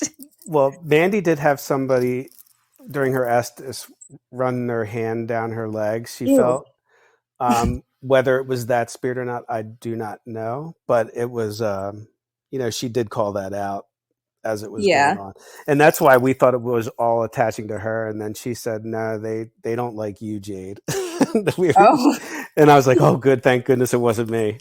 you like anybody but me. Yeah. That's the thing too. It's like you go into these places and the concept of being touched just like creeps me out on a whole different level. Maybe it's because I've just like had that happen to me on way too many occasions for that to like sit well. I mean, as in like a spirit has like come up and like tapped my shoulder or pulled my hair or something like that when I go to these haunted locations. So it's like, if it can be avoided, that'd be sick. So the fact that he's just like, oh, hello, like I like having these like beautiful women coming to my house, like it's just weird to me. But as a final note, and we've touched on this throughout the series, but I kind of wanted to just reiterate that the spirits who are in the, local area of Virginia City tend to hop around from place to place. And some of these spirits are coming in and out of the Mackey Mansion as well. There's specifically, I want to say, or at least from what I could tell from the various different tours that I was watching online, the mirrors in the Mackey Mansion are specifically active. Obviously, mirrors are portals, so I'm wondering if maybe they have just so many in there that like, or just reflective surfaces in general where things are kind of coming in, coming out, using them as a door from maybe say like the Silver Queen or the Washoe Club or something like that. I don't know if that's like a decent theory to take, but it just seems like they will always have pictures or find out of the corner of their eye see something in like one of the mirrors. So I just wanted to mention that like if you go there, you might see something in one of the mirrors, or your camera might catch something in one of the mirrors. Mm-hmm. But the other spirit that kind of comes and goes is the spirit of a little boy named Peter. And I messaged you about this last night, Farrah. He's apparently a resident ghost at the Washoe Club, but I couldn't find like any information on him other than that. But he will come to the house or to the Mackey Mansion and sort of like pick on Lily and Emma. Dawn actually has an EVP of Emma screaming, or like not screaming, but kind of hollering at him, saying like, "Ow, Peter!" And then a few seconds later, she'll go, "Mom!" Like kind of like, from what I could tell, it was almost like a brotherly, sisterly relationship where he was like picking on her, and then she was like, "Ow, Peter, that hurts," and then calls for the mother to be like, "Can you stop him from doing this because he's picking on me?" So I just couldn't figure out who Peter was. I spent way I too much never time got trying to find him anyone. last night. I never got anyone named Peter in the research, but again, it's so hard when they don't have, solid Mm-hmm. documents of people that lived and died there, you know what I mean? Because there Mm-hmm. was so many miners coming in and out, just passing through, working a job for a couple months and then leaving. Not really that many that, fully resided there all the time. So, I mean, Yeah, I'm I didn't sure even there's think about probably that. some ghosts that we're not even hearing about that are for sure there, and yet we just don't know who they are. Mm-hmm. Absolutely, there's a ton in there, and And I it mean, just, just yeah, there's a lot in that building. It's not just those five that we talked about, although they are probably the most prevalent.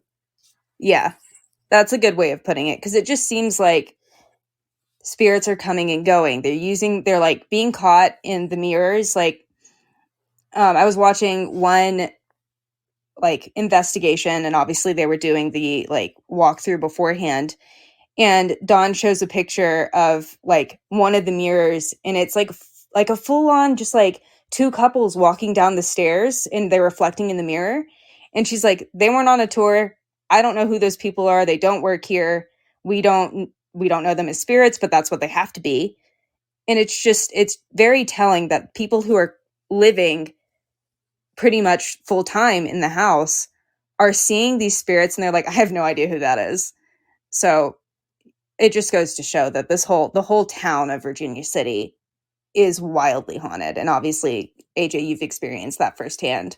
Yeah, and being at PAX, like we had our badges and stuff on, so people from the town would stop us, and they're like, "Oh, you think these buildings are haunted? You should come to my house." So Oh like, God. so there's probably the most haunted places are the ones that we don't even know about in that Yeah. town. So I mean, there could be a trove of other spirits that are floating around that are going into these buildings that we don't know who they are. But yeah, I agree with you. I think that, I mean, the Emma is prevalent at Gold Hill Hotel as well. She has her own Hmm. room there. So like Emma's been bouncing around multiple places there. Yeah. And I mean, we said a couple weeks ago that Rosie was in, two Yep. different hotels, and Rosie too. Yep. yeah, it just seems like they're all just kind of, it almost makes you wonder if they're going through their everyday lives intelligently, because obviously they're interacting with our world, but if they're just kind of still there living as if it was the 1870s. Mm-hmm.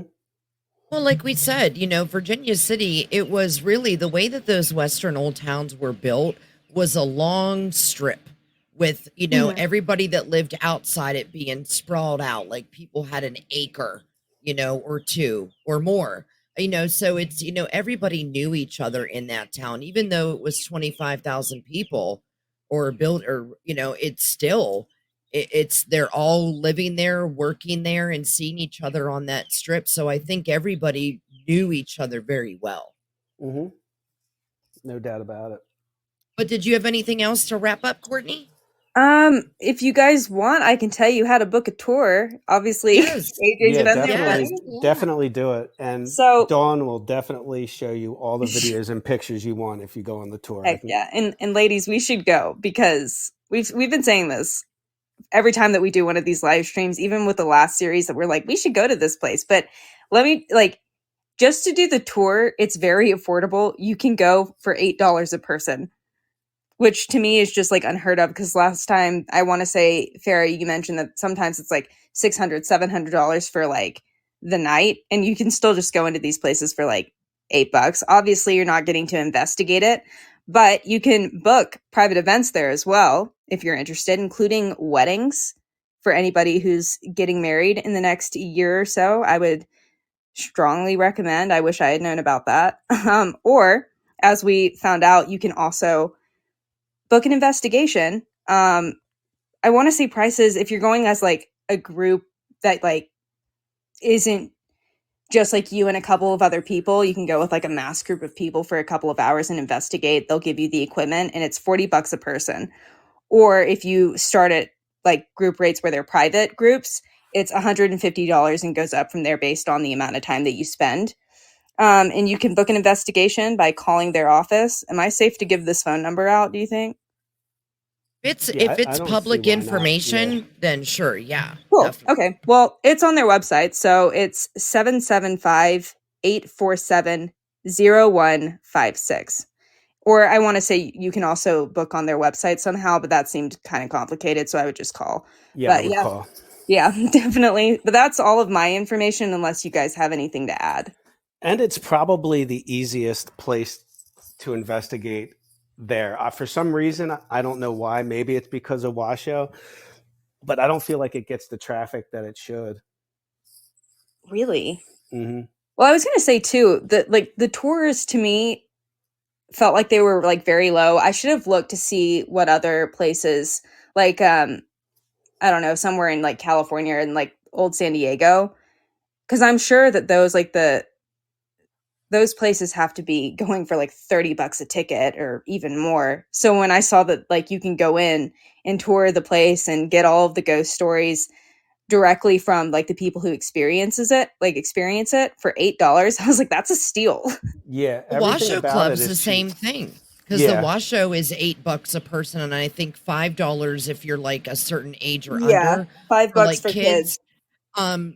But it's still nice that they do that. Plus, you get a chance if you want to like. I think now with the Washoe, I don't know if it's the same as your place, Courtney, the Mackey, but I know with the Washoe, it said it's 400 something, but if you did a group a certain way, then everybody would have to pay $20 for like the donation of the upkeep, which Oh, why wouldn't you want to do that anyway? yeah. Mm-hmm. It's getting to be able to see something that was built in the 1800s, and that's just awesome that it still stands today. Yeah, even without the ghosts, like the history of it and being able to stay there, like that's cool in and of itself. But to answer your question, Farrah, I think that it's more of just like you can have up to, I want to say 6 people is what I understood from the website, and then they base it off of hours. So if you're going to stay for like 2 hours or something like that, 150, and then it kind of goes up from there. I can't remember the specifics, but it seems like it was like the hourly rate Yeah, I versus, and think then it's it something cuts like off that at 6 too. people. Yeah, it's really affordable. Like compared to the places here on the East Coast, Virginia City, all the places there are pretty affordable to get into. Like for All like of if you us have a group girls of are going to 4, get there. there One you day. go. I'm determined. And you wouldn't break the bank either. It's super affordable. Well, let's all remind everybody that next Tuesday is our collab within a collab. So it's going to be all 4 of us again, myself, Courtney, Amanda, Vicky. But this time, Vicky and Amanda are collabing on their subject, which is the Mitzvah Hotel. And then Courtney and I are collabing on our project, our subject, which is the Clown Motel. So in one episode, we're going to split it up between time 2 and 2 and go over the history and haunting of, again, the Mitzvah and the Clown Motel. If you know either of those places, um, very crazy, very active. Go watch yourself some investigations on YouTube for each one of them. You will know. I'll just throw it out there as far as Courtney and I's subject is the Clown Motel. If you go watch the Paranormal Files with Colin that does investigation, his dad and him had gone to the Clown Motel, and they spent the night in separate rooms. And you will hear toward the end of the investigation where they're getting ready for bed and they go to sleep. I don't know if it was Colin's EVP recorder or his dad's Jeff EVP recorder, but they caught like a clown laughing among like some other type clown growl. It was freaking scary as all hell. So I suggest you watch that. And other than that, yeah, that will be next Tuesday, same time, 7 p.m. Central, 8 p.m. Eastern time. Once again, people are new here this time. So Courtney, Amanda, Vicky, go through your handles one at a time. Whoever wants to go first. Any takers? I can go if you want. There was some hesitation there. You can find me on Instagram at HauntsCast, or you can find me on my website, www.hauntscast.com. My podcast Haunts is also on like every major podcast distributor that you can find it. But also I have links to where you can listen to it in my description on Instagram. So that's probably the easiest way to go about it. Awesome. All right. And Amanda, your turn. Okay, sorry, I'm still recovering from the clown laugh thing. I'm not gonna lie, that's scary as hell. But my handle is at One Nothing Podcast. That's spelled WON, not ONE. I've had some feedback with that being a little complicated for some people lately, which I get it, but it's a pun. So it's WON, One Nothing Podcast. We're on TikTok and Instagram, but much more active on Instagram. Episode 9 just came out, and I have a really cool special coming out with episode 10. So, all right, and Vicky. Hi. Please, for me, find me on Instagram and TikTok as at Mrs. Spooky Obsess. And actually, like Amanda, I'm more active on Instagram than I am on TikTok, but I still try to keep things updated. And for the podcast, my main 3 platforms is Spotify, iHeartRadio, and Google as at Mrs. Spooky Obsess Podcast. Awesome. And I just wanted to throw out something that has recently happened, and I will be actually doing, I think I'm going to do a live on Friday evening about what has recently happened at my home. A few people know about it. Amanda and Vicky, I don't think you do yet. But I first went to Jessica Jones, the Cryptid Huntress. I have sent all my information to Nick Valente as well from the International Dogman Project, as well as Jimmy from Spooky Appalachia. AJ, I let you in on it too, Courtney. We'll just put it this way. Regarding my recent cave investigations, no, sorry for the F-bomb, but you fuck around, you find out, is how I'll put it. Because I have since lost one of my chickens yesterday. Long story short, I came out yesterday afternoon to go feed my chickens. One of my chickens was outside of the enclosure, door closed. I looked in the enclosure, counted. I was missing one other one. Dead, nowhere to be found, just a few feathers. No head, no talon, no feet, no eyeball, no gizzards, no nothing. It's just gone. And there were fist-sized holes that were made in to my enclosure. Only their part where there's not a second layer of galvanized steel wire. So something was intelligent enough to figure that out. But also, how did my other one chicken get out of the enclosure? Someone had to open the door and close it, as well as my back camera that faces back there was not only turned, but toward the road. It was actually somebody messed with either the battery, took it out and put it back in, or it glitched the camera out from whatever it was.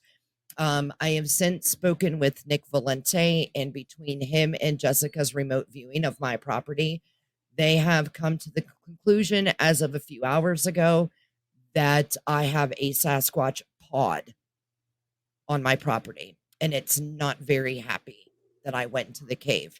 Mind you, when I lost 2 of my chickens in one night, 2 months ago, when I first put them out in the enclosure, when they were 8 weeks old, able to be out, we put up the enclosure. I had gone into the cave and investigated it 2 days prior to putting up the enclosure and putting the chickens out. I lost 2 chickens in one night, 2 days after I investigated the cave. 2 months later, it's now happened again. Mind you, in these past 2 months, I have not picked up anything at all on my back camera. They work fine. I've seen raccoons, possums, skunks. It goes off. It detects animal. It detects person. It detects motion. It detects vehicle. 4 different things. It has been quiet for 2 months until I go in that cave and I investigate. And again, I didn't even put the cave feathers. together with that. That's Yep. And feathers were left in front of the small entrance where the 2 trees are in front of it, not the big entrance where 2 months ago when I lost 2 chickens, there was like 4 or 5 feathers that were sprinkled right in the front of the big entrance of the cave.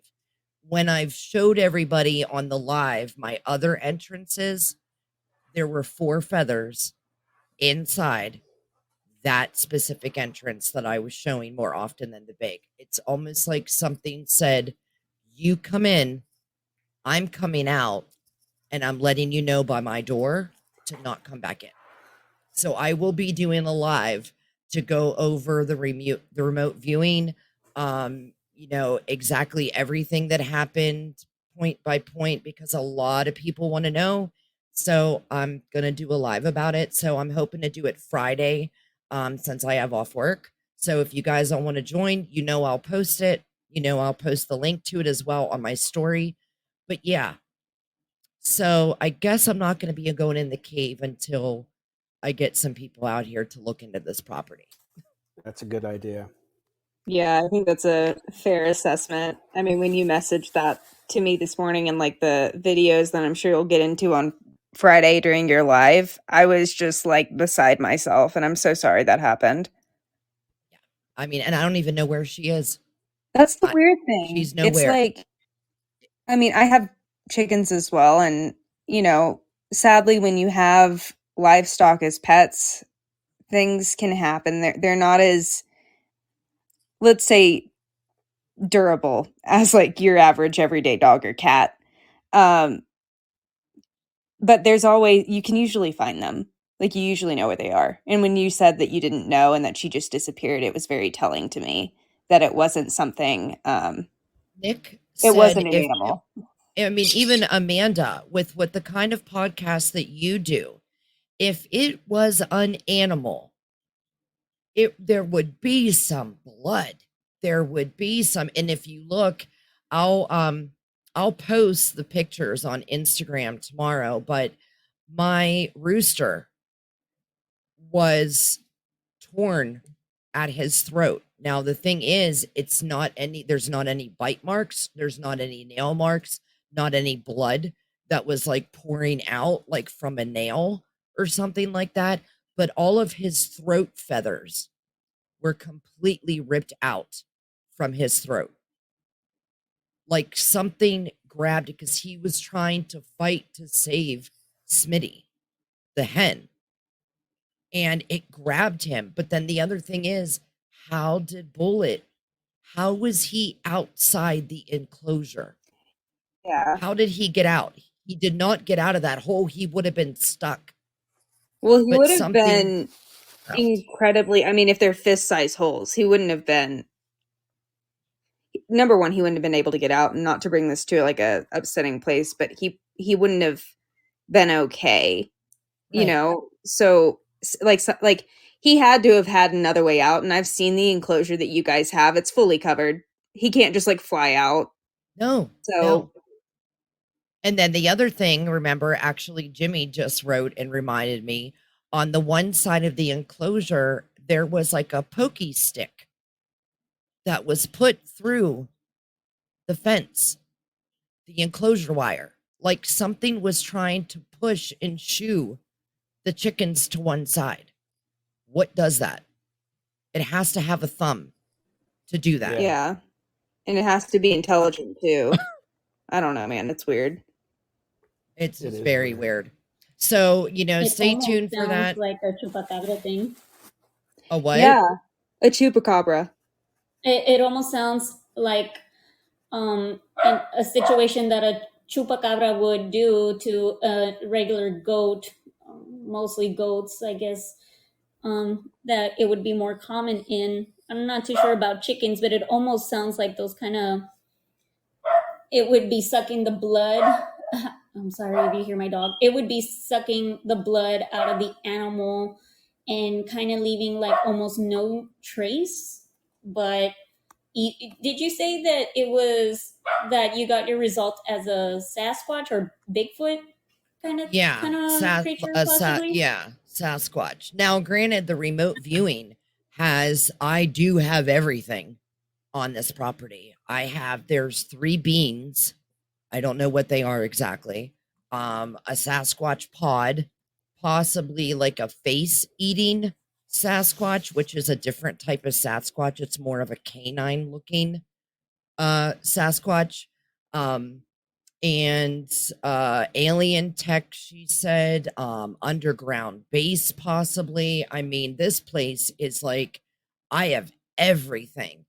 And it just, one of those things where you want to know. And like I said, you fuck around, you find out. And I found out really hard way. So, Are you like scared or nervous? I will tell you this. When I talked to Jessica today by phone, we were going over my cave investigations that I've done the past 2 days. And Courtney, from when you first met me, I'm not scared. I'm open to anything. I will go into the dark in the woods by myself. I don't care. I want to know. Yeah. And to give the listeners some context here, and I know we're running out of time, so I'll be quick. But one of the first times, Farrah, that you and I got on a Skype call together, you mentioned, I was like, we shouldn't say the word skinwalker, kind of jokingly, because we were about to do our like series on like the Uinta Basin. So obviously it's going to come up. And you specifically were like, oh, I'll say it. I'm open to finding out what it could be. Not in an arrogant way, obviously, but just in a curious way. But that's just who you are as a person.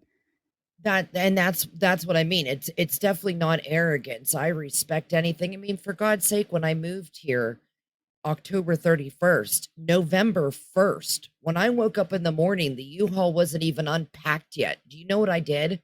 I went into that cave and offered tobacco. So, I mean, that's me. That's the type of person I am. I'm going to respect everything. But, when I was in that cave the other day, the second investigation I did, the second day where I went back in farther, and I heard like 3 muddy, squishy steps in front of me all the way down at the end of the cave. And then I heard 2 steps behind me. I've never thought of this when I was in that cave. I had the feeling like something was going to grab me. And I automatically started thinking, oh my God, okay, so if Jake comes home from work and he doesn't see myself in the house or doesn't see me outside with the chickens, he's going to know I'm in the cave, right? Like he'll come to the cave. Like I'm saying this to myself in my head, and I've never done that. Like where I'm like pointing out point by point how I'm going to be found, if I'm even going to be found in that cave. Why would I do that? And if you watch that investigation, I'm pointing my flashlight down to the end of the cave. Well, I don't even know if it's an end. I just know where I can't see anymore. I'm going right side, left side, in front of me, back side, left side, right side, in front of me, because I was so scared that there were cutouts on each side of me too, that something was going to come out from the side that I didn't even have to worry about behind me or in front of me. I was so fucking freaking out that someone was going to grab me, and I've never felt that way before. Yeah, that's a scary feeling. Yeah, especially when it's at your own house. Yep. Exactly. So like I said, and Courtney, if if you're not busy, even Amanda and Vicky, if you guys would like to join me, even AJ, if you guys want to join me on like a, what do you want to call it? Like a smorgasbord all get together kind of thing to discuss everything that's going on. I'll at least send you the links if you want to join. Great. If not, that's cool too. But I would love my listeners, because that's the whole reason why I started the Conversation Cabin Mhm. podcast, is because of everything out here. And I needed to let everybody know about it, because I'm not crazy. I now have professionals looking into this, and you know what I mean? And I just want to You have share my video evidence, experiences. dude. Exactly. That too, and Bigfoot house and tree knocks, and I have the evidence for it. I'm just always going to be like other people in paranormal. I'll show you my evidence. You do and think what you will. I don't care if you believe me or not, but I need to share it because I need answers now. Now it's coming to my family. It's hurting my animals. That's scary when it's like I go in the cave, somebody comes out. I feel like if you were to try to get investigators, like specific professionals for what you're going through, you need to get people more like hunters. Like, I guess you could say paranormal hunters, but like those who know the back of the woods, like at the back of their hand, that kind of, those kind of Oh, people that would have, knowledge about like the outside, the rocks, the dirt, the animals. in 2 weeks, that's happening. Stay tuned. Yeah, I mean, Yep. Awesome. I'll definitely come on for that. But yeah, Yeah. there are a lot of Sasquatch hunters that you could probably reach out to.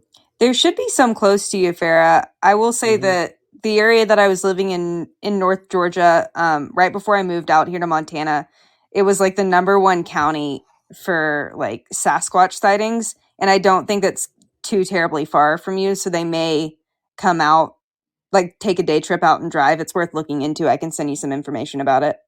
Well, you guys do know that I live near Oak Ridge, right? Yeah, I want to say, yeah.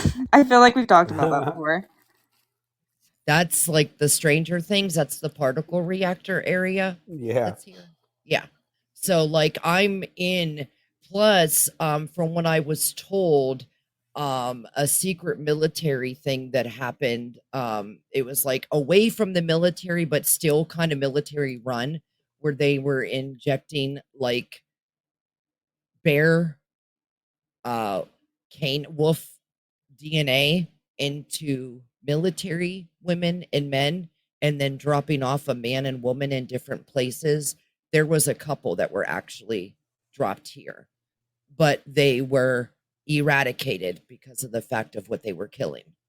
Hmm. And if we want to go back to the LBL, which is the land between the lakes, which is right over the line from me, what do we know about that? In the 80s, there was a supposed dog man that killed a whole family. So you can take that for what it's worth too. Is it a dog man that's doing it? I know I have Sasquatch, but I've just caught something the other day that was a black wolf like thing right across from my house. So that's a little terrifying too. Oh yeah, for sure. Yeah, Sarah, stay So, safe but while yeah, you're, I mean, obviously it's your home, but we'll be thinking about you. thank you. I appreciate it. Well, hey, thank you everybody for joining us on this episode 4. Remember to join us next Tuesday at 7 p.m. for episode 5, which again is our collab on the Mid-Spa Hotel and the Clown Motel. And until next time, cabin crew, explore your strange.